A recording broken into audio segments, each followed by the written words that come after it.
शंख चक्र मृदंग साजो साजो महावर बेनिया शंख चक्र मृदंग साजो साजो महावर बेनिया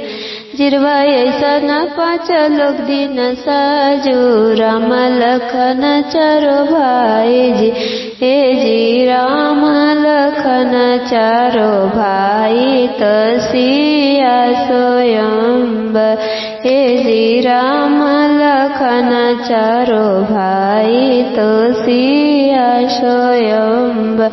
जब राजा रामचंद्र नगर बाहर भेल नगर के लोग हर हो रजी हे जी नगर के लोग हर हो तो सिया स्वयंवर। जब बरियतिया पोखर पीढ़िया एला हथिया छोड़े चिकार जी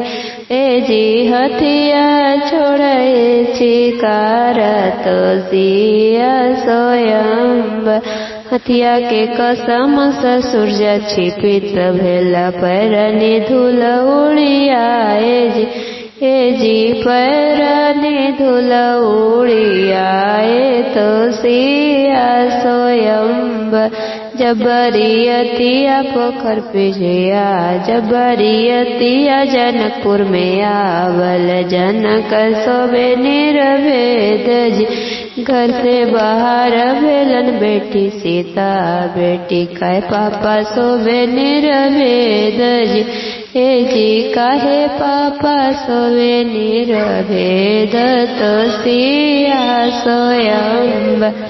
हथियाया चासयावे घोड़वा पचासयावे 9 लाख आवे बरियात जी शंख चक्र मृदंग आवे आवे मोहबर बेनिया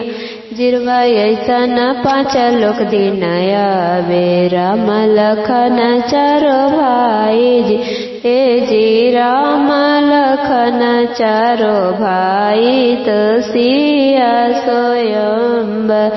हे जी राम लखन चारो भाई तो सिया स्वयंवर। इतना देखिए बेटी दल का पड़ी गेल किया पतर के श्री राम जी हे जी किया पतर के श्री राम तो सिया स्वयंवर। पखवा बराबर पापा भतवा बनाए वन दियानी दाल बनाए पखवा बराबर पापा भतवा बनाए वन दियानी दाल बनाए जिरवा लगाए जिरमानी जी जी जिरवा लगाए जिरमानी तो सिया स्वयंवर। उर्द के दलिया बाबा बरवा बनाए बजिरवा लगाए जिरमाने जब बरियतिया जलमासा में आए लबरिया घंटा बजाए जब बरियतिया जलमासा में आए लबरिया घंटा बजाए हे जी बरिया घंटा बजावे तो सिया स्वयंवर। 5 कलश राम धुआं पेठावल 5 कलश राम धुआं पेठावल ऊपर नेत्र उहार हे जी ऊपर नेत्र उहार तो सिया स्वयंवर। जब राजा रामचंद्र दूरा पे आएला जब राजा रामचंद्र दूरा पर आएला ननिया रत ले खाड़ हे जी ननिया रत ले खाड़ तो सिया स्वयंवर। देवोगे नोनिया सोने नरनिया हमें आगो सिया बखानु जी हे जी सिया बखानु तो सीता स्वयंवर। सीता के जोत सूरज छपित भेले चांदनी पड़ले अंधार सीता के जोत सूर्य छुपित भेले चांदनी पड़ले अंधार जी हे जी चांदनी पड़ले अंधार तो सिया बखाना लो न जा जब राजा रामचंद्र अंगना में आएलन ब्राह्मण मंत्र उचारे जी जब राजा रामचंद्र अंगना में आएलन ब्राह्मण मंत्र उचारे जी देवों में ब्राह्मण सोने चने हुआ हमें आगो सिया बखानो जी हे जी हमें आगो सिया बखानो तो सिया सोयम सीता के जोत सूर्य छिपित भले चांदनी पड़ले अंधार हे जी सीता बखाना लो न जाए तो सिया सोयम जब राजा रामचंद्र चौका पर बैठल न जनक सिया ले खाड़ जी हे जी जनक सिया ले खाड़ तो सिया सोयम भेल विवाह पड़ोसी सिंदूर मुनि सब देहले आशीष भेल बियाह पड़ोसी सिंदूर मुनि सब दिहले आशीष जी हे जी मुनि सब दिहले आशीष तो सिया सोयम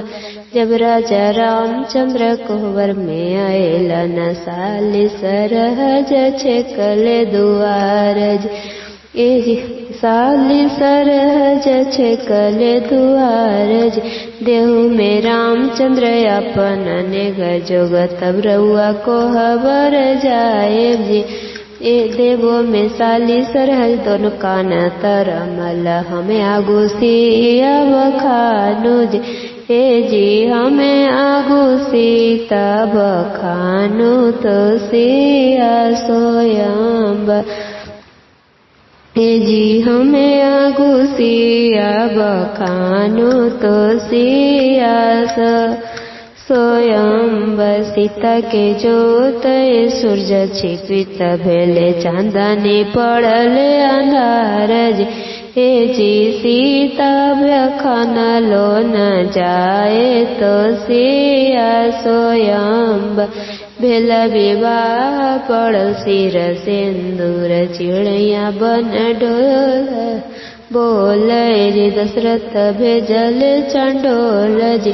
इतना देखिए रिकी हाथ जोड़िए खाड़ जी अब न समाधि जोग होएब ए जी अब न समाधि जोग होएब तो सिया सोयम